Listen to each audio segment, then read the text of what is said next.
우리가 방금 읽었던 마지막 부분, 예수를 깊이 생각하라. 우리가 이 부분에 조금 중요하게 집중을 해야 합니다. NIV 성경에서는요, 이것을 fix라는 단어로 번역을 합니다.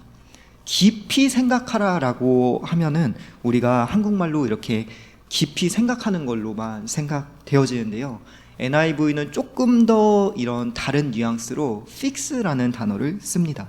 이 fix라는 단어는 우리가 예를 들어서 어떤 스케줄 가운데 오늘은 내가 무조건 운동해야 된다, 오늘은 내가 헬스장 가서 무조건 운동해야 된다, 그럴 때 헬스장을 픽스시킨다고 합니다. 우리가 어떤 쇼핑에서 물건을 살 때 내가 딴 건 몰라도 오늘은 이거 꼭 사와야 된다, 이 물건에 대해서 꼭 사와야 된다 할 때 그 물건을 픽스시킨다라고 합니다. 이 픽스라는 말은 고정시킨다라는 의미가 있습니다. 못 박듯이 고정시키는 거예요. 여러 가지 물론 다른 의미도 있지만 가장 중요한 의미는 고정하다라는 의미가 있습니다. 예수 그리스도께 우리가 깊이 생각하는 것은 그분께 우리의 삶을 고정시키는 것입니다. 밥을 먹어도 우리의 생각은 그쪽으로 고정시켜 두는 거예요. 내가 잠에서 일어나도 나의 생각만큼은 그쪽에 못 박아 두는 것입니다.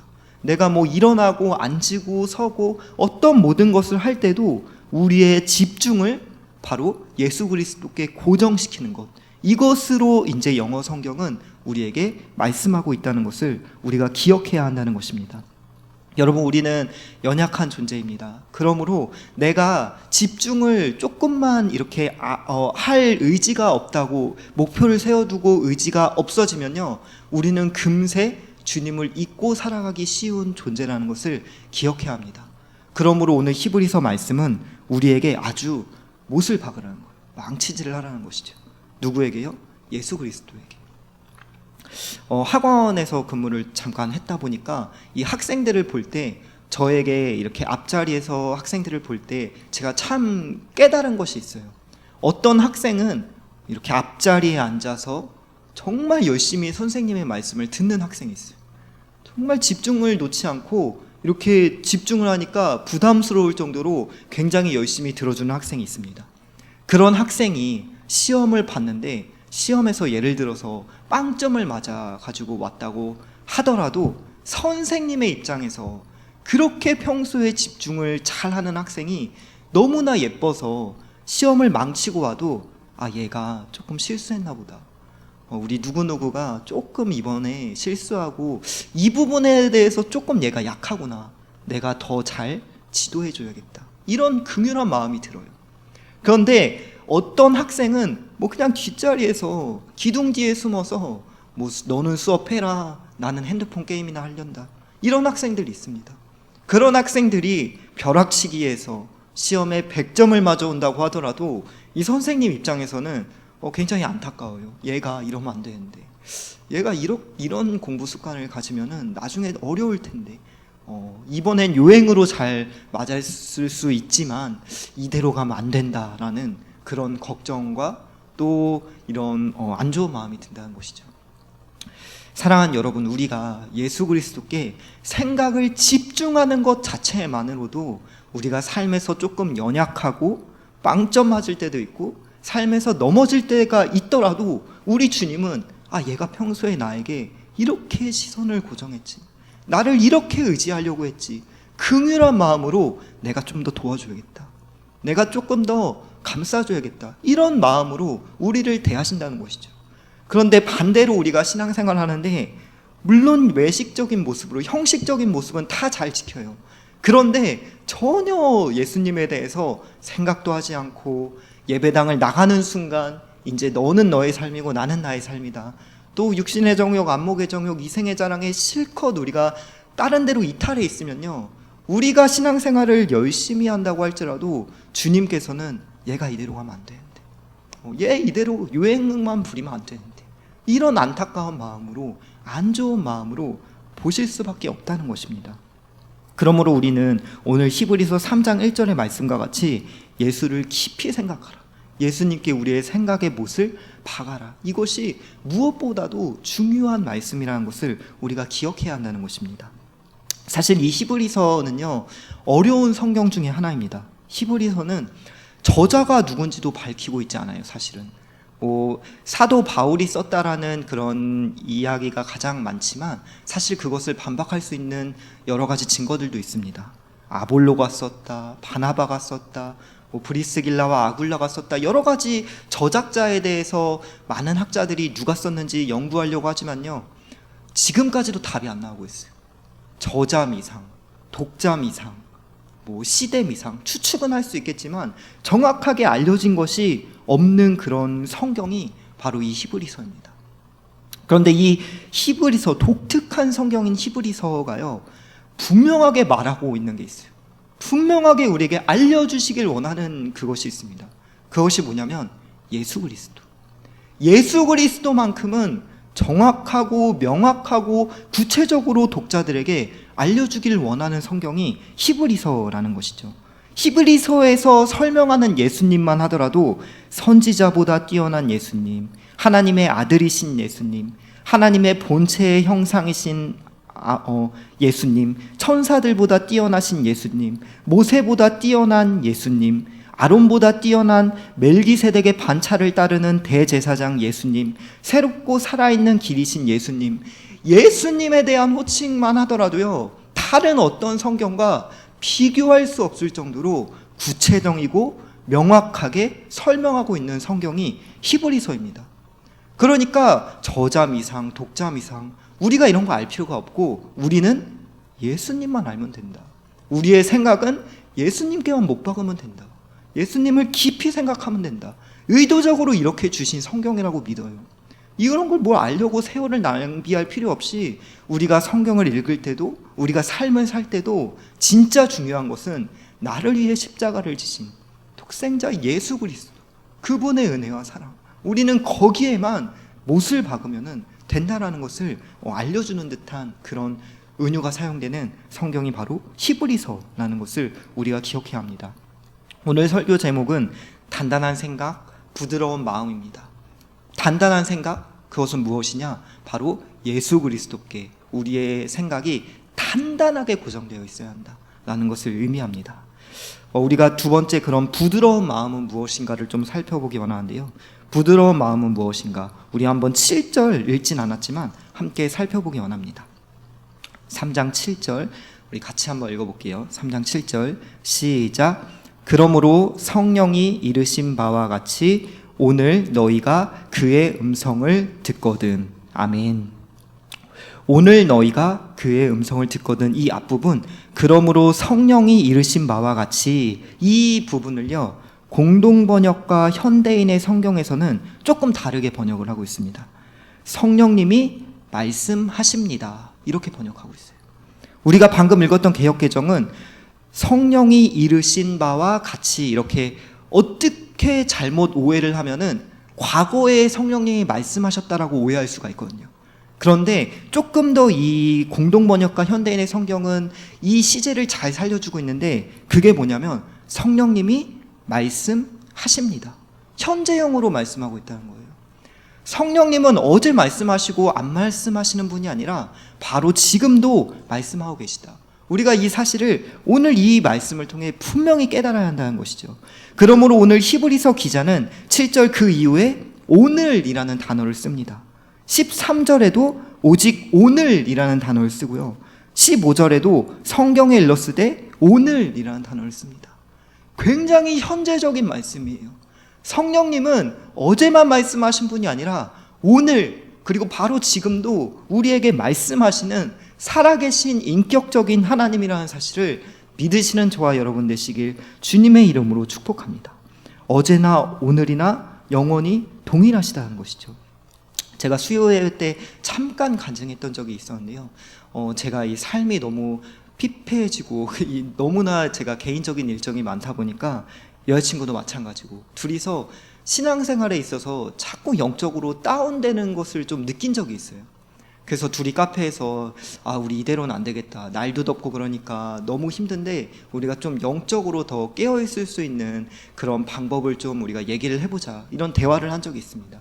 그런데 감사하게도 여자친구가 먼저 그러면 내가 시간을 구별해서 나는 기도하는 시간을 가져볼게, 오빠도 어떻게 시간을 구별해서 뭔가를 해보는 게 어때? 라고 이렇게 지혜롭게 말을 해줬어요. 그래서 알겠다, 나도 해보겠다 하고, 저는 뭘 계획을 했냐면은 기도는 어차피 새벽에 기도를 하니까, 그럼 내가 눈 뜨자마자 그 시간을 쪼개서 말씀을 뭐 많이 읽는 것도 아니고 내가 한 구절 정도, 눈 뜨자마자 한 구절 정도를 내가 읽겠다, 그렇게 해서 한 2주를 제가 했습니다. 그런데 저에게 놀라운 그런 영적인 유익이 있었고 변화가 있어서 지금 이 자리에서 여러분에게 간증을 합니다. 저는 원래 눈 뜨자마자 제일 먼저 하는 행동이 뭐냐면 인스타그램을 보는 거예요. SNS를 보는 거예요. 그 페이스북 같은 인스타그램 이런 거 보면서, 아, 오늘은 누가 맛있는 거 먹었지, 오늘은 누가 재밌는 데 갔지, 나도 가고 싶다, 뭐 이런 대리만족을 느끼면서 이 SNS에 심취해 있었습니다. 그 눈 뜨자마자 하는 행동이 그런 SNS였는데, 그런데 제가 뭐 성경을 막 통독해서 그렇다는 게 아니라 그 시간에 그 일정을 그저 하나님의 말씀, 많이도 아니고 한 구절 정도, 두 구절 정도, 그걸 보는 시간을 바꾸니까 제 삶의 주인이 바뀌더라고요. 저도 모르는 사이에 눈 뜨자마자 제가 뭔가를 했다는 것은 그게 저의 우상이었고 제 삶을 움직이는 삶의 주인이었다라는 것이거든요. 그런데 제 삶의 주인이 바뀌니까 정말 주님께서 저에게 응답을 많이 주셨어요. 그리고 하루 한 주 막 삶을 살아가는 동안에 있어서 풍성한 은혜를 공급해 주셔서 제가 참 이렇게 은혜 가운데 살아올 수 있었습니다. 여러분, 성령님은 매일매일 말씀하십니다. 그런데 우리가 그 음성을, 말씀하시는 음성을 듣지 못하는 이유는 성령님이 말씀하셔서 못 듣는 것이 아니라 내 삶의 주인이 다른 것이기 때문이에요. 이미 내가 다른 소리에 굉장히 심취되어 있고 다른 것에 완전히 우리의 청력을 빼앗겼기 때문에, 그러니까 못 듣는 거지, 성령님께서는 언제나 감화감동 말씀하십니다. 못 듣는 것은 우리의 탓이라는 것이죠. 어떤 분은 뭐 성령님이 음성으로 말씀하신다고도 합니다. 그런데 뭐 꼭 음성으로 말씀하시는 경우도 있겠지만 꼭 음성으로 말씀하시는 것이 아니라 우리 마음에 감동을 주시기도 하고 어떤 강한 생각이 갑자기 훅 들어올 때도 있고, 그렇게 성령님은 우리에게 말씀하실 수도 있습니다. 예를 들어서 저는 지금도 저희 어머니랑 이렇게 있을 때 저희 어머니 표정만 봐도, 몸짓만 봐도 무엇을 말씀하시는지 다 깨달아요. 아, 나 이거 잔소리 들을 타이밍이다, 뭐, 아, 나 지금 무슨 말씀 하실 것 같다, 이거 그냥 몸짓만 봐도 확 들어옵니다. 꼭 말이 중요한 게 아니라는 거예요. 오늘 성령님께서 우리에게 말씀하실 때 반드시 그 양들이, 자녀들이 알 수 있는 뭔가 음성과 마음의 감동과 통찰력과 마음의 소원과 여러 가지 감화감동하시면서 우리를 알게 하시고 깨닫게 하시고 생각나게 하시는 살아있는 인격적인 성령님이라는 사실을 우리가 분명히 기억해야 한다는 것입니다. 성경을 볼 때 독특한 것이 있어요. 우리 예수님께서 제자들을 부를 때 네가 나에게 끌려와라 이렇게 부르신 적은 제가 아직 한 번도 못 찾아봤습니다. 제자들을 부르실 때, 영혼들을 부르실 때 예수님께서는 나를 따르라 이렇게 부르셔요. 그리고 누가복음 9장 62절에 이렇게 말씀하십니다. 손에 쟁기를 잡고 뒤를 돌아보는 자는 하나님 나라에 합당하지 아니하니라 하시니. 아멘. 그러니까 손에 쟁기를 잡고, 아, 뒤에 밭이 잘 갈리고 있나, 내 소출이 충만한가, 이런 거에 쫓겨다니지 말라는 거예요. 나를 따르라. 이제 내가 표대를 향해서, 사명을 향해서 내 인생을 주체적으로 따르는 삶, 내가 걸어가는 삶, 이것이 제자의 삶이라는 것입니다. 우리는 지금 이 세상에 여러 가지 경쟁 체제와 여러 가지 물질 만능주의, 여러 가지 세상의 가치관에 질질 끌려다닐 때가 너무나 많습니다. 그래서 나도 모르는 사이에 나의 가장 은밀하고 무의식적인 그 삶 가운데 저처럼 뭐 SNS를 하면서, 아, 나도 이렇게 하고 싶다, 막 이런 가치관에 쫓겨다니기도 하고요. 내 옆 사람과 경쟁하면서 내가 얘를 눌러야 내가 이긴다, 내가 얘를 죽여야 내가 이긴다, 이런 잘못된 가치관이 우리 인생을 질질 끌고 다닐 수도 있습니다. 그러나 우리 예수님께서는 질질 끌려다녀라 이렇게 명령하신 적이 한 번도 없다는 거예요. 나를 따르라. 제자는 따르는 자입니다. 그러므로 매일매일 컨설팅 해주시는 성령님의 음성을 내가 매일매일 듣고 오늘 하루는 이 사명을 나에게 오늘 주셨구나, 이대로 따라가고, 오늘 하루는 오늘 내가 이렇게 살기를 원하시는구나, 이 삶을 따라가고 매일매일 성령님과 동행하면서 그분의 살아계신 음성을 들으면서 제자의 삶, 따르는 삶, 표대를 향해 내가 달려가는 주체적인 인생을 우리가 살아가야 한다는 것입니다. 그러므로 이제는 우리에게 말씀하시는 성령님의 음성에 귀를 기울여야 합니다. 그것이 큐티일 수도 있고요, quiet time이라고 하는 이 굉장한 시간을 우리가 확보해야 합니다. 주어진 하루를 주님의 뜻 가운데 걸어가시는 저와 여러분 다 되시기를 주님의 이름으로 축복합니다. 우리 한 가지 더 보려고 하는데요, 우리 함께 읽어봤으면 좋겠습니다. 히브리서 3장 15절, 우리 히브리서 3장 15절 말씀 보겠습니다. 함께 읽겠습니다. 15절 시작. 성경에 일렀으되 오늘 너희가 그의 음성을 듣거든 격노하게 하시게 하던 것 같이 너희 마음을 완고하게 하지 말라 하였으니. 아멘. 두 번째 부드러운 마음이 무엇이었냐면은 듣는 마음이었어요. 제가 이거 말씀을 못 드렸는데, 두 번째는 오늘 성령님의 음성을 듣는 마음이 부드러운 마음입니다. 그런데 방금 읽었던 15절에 말씀하는 우리 다른 부드러운 마음은 무엇이냐면은 바로 겸손한 마음입니다. 15절 보니까 성경에 일렀으되 오늘 너희가 그의 음성을 듣거든 격노하게 하시던 것 같이 너희 마음을 완고하게 하지 말라고 말씀합니다. 마음이 완고하다는 것은 교만하다는 것입니다. 딱딱해졌다는 것입니다. 하나님의 은혜가 도무지 들어올 여지가 없고 하나님의 보혈이 도무지 우리 마음 가운데 흘러갈 그런 마음 상태가 아니라는 것을 우리가 알아야 합니다. 여러분, 이스라엘 백성 이야기를 오늘 히브리서 3장에서 이렇게 쭉 계속 인용을 하고 있어요. 이스라엘 백성들이 하나님으로부터 출애굽의 은혜를 경험하고 여러 가지 불기둥 구름기둥의 기적을 경험하면서도 40년 광야 생활을 했습니다. 왜요? 마음이 완고해져서, 마음이 교만해져서 하나님의 은혜를 가장 많이 받았던 선민이었던 이스라엘 백성이 바로 하나님의 은혜로부터 이탈되었다는 사실은 얼마나 비극인지 우리가 분명히 기억해야 합니다. 여러분, 우리가 교만하면 하나님의 은혜에서 이탈될 수밖에 없습니다. 하나님의 보혈의 은혜가 우리 마음밭 가운데 충만히 흘러가고 말씀의 뜻이 우리 마음밭 가운데 새겨져야 되는데, 그럴 여지가 없게 되면 우리는 하나님의 은혜로부터 이탈된다는 사실을 우리가 기억해야 한다는 것입니다. 여러분, 혹시 히브리서 제목에 대해서 왜 히브리서는 히브리서인지 생각해 보신 적이 있나요? 히브리서는 히브리인들에게 쓰여진 것처럼 이렇게 많이 구약 성경을 인용하고 있어서 그래서 히브리서라고 이제 이런 역사의 기록에 남아 있습니다. 정확한 제목은 어디에도 써 있지 않아요. 히브리 성경을 굉장히 많이 인용하기 때문에 얘는 히브리서라고 붙이자라고 붙인 거예요. 우리가 기억해야 할 것은 히브리서는요, 불신자에게 주셨던 성경이 아니라는 것입니다. 당시 그리스도인들에게, 누구보다 구약 성경을 잘 알고 있던 당시의 유대인들에게 구약 성경을 74번을 인용하면서 다시 한번 예수님에 대해서 상기시키고, 너무나 가깝다고 생각하고 있는 신앙의 안일주의에 빠져 있는 하나님의 자녀들에게 다시 한번 너네가 이걸 실천해야 된다, 그런 의도로 주신 성경이 바로 히브리서라는 것이죠.